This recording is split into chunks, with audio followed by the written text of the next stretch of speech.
经验告诉我们，很多看起来花里胡哨的武器，实战起来搞不好异常之鸡肋。尤其是神话里的武器，个个吹得天花乱坠，但是假如在现实中还原那个造型的武器，最后结果往往都非常难用。毕竟正常人大家都不是神仙，但其实有一些传说级的武器是拥有现实原型的，例如二郎神手中的三尖两刃刀。那么这种武器在现实中又能否像传说故事里一般威武呢？今天就让我们来一起聊一聊这把能跟金箍棒五五开的武器。其实单说传说里的二郎神，似乎一招关门放狗就已经可以拿下大部分人了。不过就算如此，三尖两刃刀也是他的一个著名名片。从劈山救母到力斗孙悟空，跟金箍棒对砍对劈，不相上下，也算是神兵利器了。而它的现实原型似乎就没有传说里那么威风了。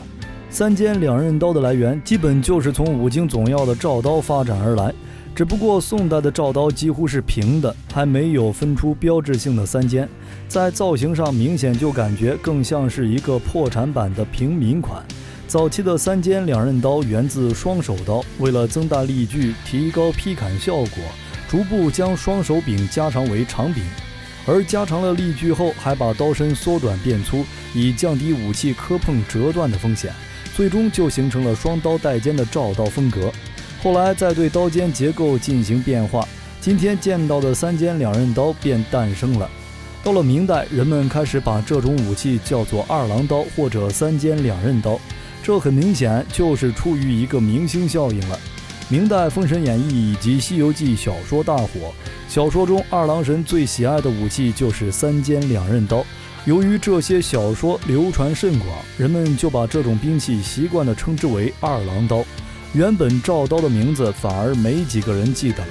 那么三尖两刃刀在武术实战中是个什么路数呢？是不是如演义故事里吹得天花乱坠，能劈能砍，能锁能刺，还是干啥啥不行，砍不如偃月刀，锁拿不如茶汤，刺不如枪呢？这里先说一个个人结论，以供大家参考。三尖两刃刀是一种给中下级步兵军官、民边保镖武师用于步战的武器，主要用于小集群的步兵交战或者步骑混战。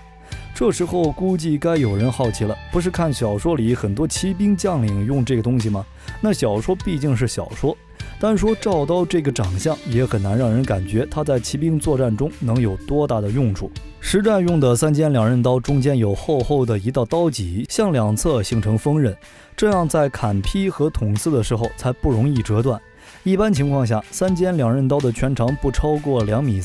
根据杠杆原理可知，越长的东西拾起来，人越要有足够的力量和技巧，去克服越来越大的转动惯性。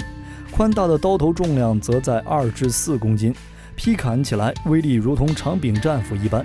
总的来说，这是一件靠动能挥砍劈砸的长柄重武器，并没有大家所期待的那么灵动。还有一部分三尖两刃刀把柄进一步缩短，全长降到1.8米以下，但是刃进一步加长，更像是一件双手兵器。持握的时候，前手要一直握到刀头的护手盘处，这样就放弃了长柄兵器的长度优势，而转化成了双手合力的杠杆优势。优点是能做出更灵活的动作，变招更加容易。缺点是丧失了长度的同时，由于杠杆缩短，砍劈的力量也下降了。三尖两刃刀这一兵器在民间传统武术练习者手中仍有传承，所有的流传套路均只限于步战，未见骑战使用方式。其练习套路大同小异，多数公之于众的练习套路都是自春秋大刀套路，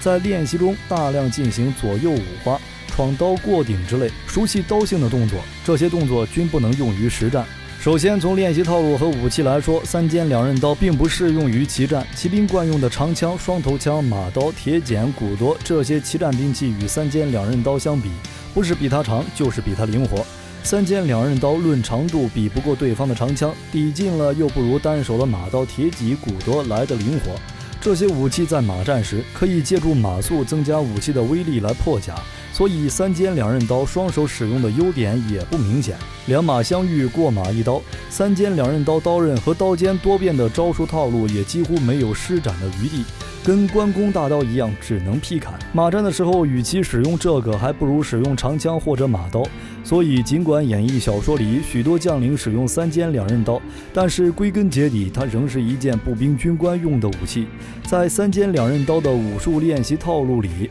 劈砍是和回刀动作结合的，这意味着三尖两刃刀的使用方式与长杆大刀的大开大合、抡圆了迎头就砍有所区别。三尖两刃刀的实战架子里要求拿刀守住中门，刀不轻挥，因为刀头重，杠杆力矩大，一旦中门失守，回手慢了，对手闯进中门再想抵挡就很困难。从练习套路上看，三尖刀的劈砍运动轨迹多为横八字的挥刀和上下用力的挥砍结合。我们认为这是过去的武师从拨打对手武器并快速回刀，用另一侧刃砍杀对手的战术意图出发制定的这些练习套路。这些套路展现出来的攻击手段多为拨打后的短促劈砍。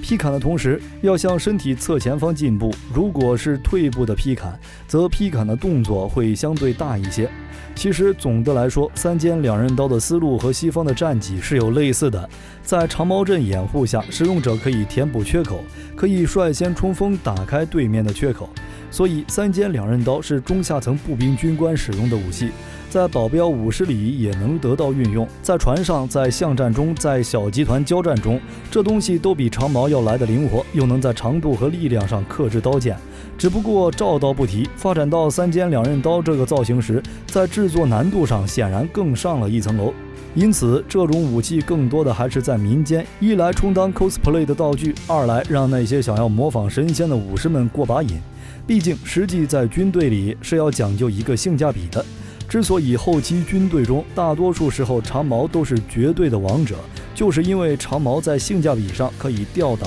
大部分武器。你觉得三尖两刃刀这种武器真拿来实战对抗，能打过没有刃的棍棒吗？揭开历史面纱，探寻神秘冷兵器。本期的分享到了这里就结束了。喜欢冷兵器的朋友可以点个关注，下期和您分享更精彩的内容。我们下期内容再见。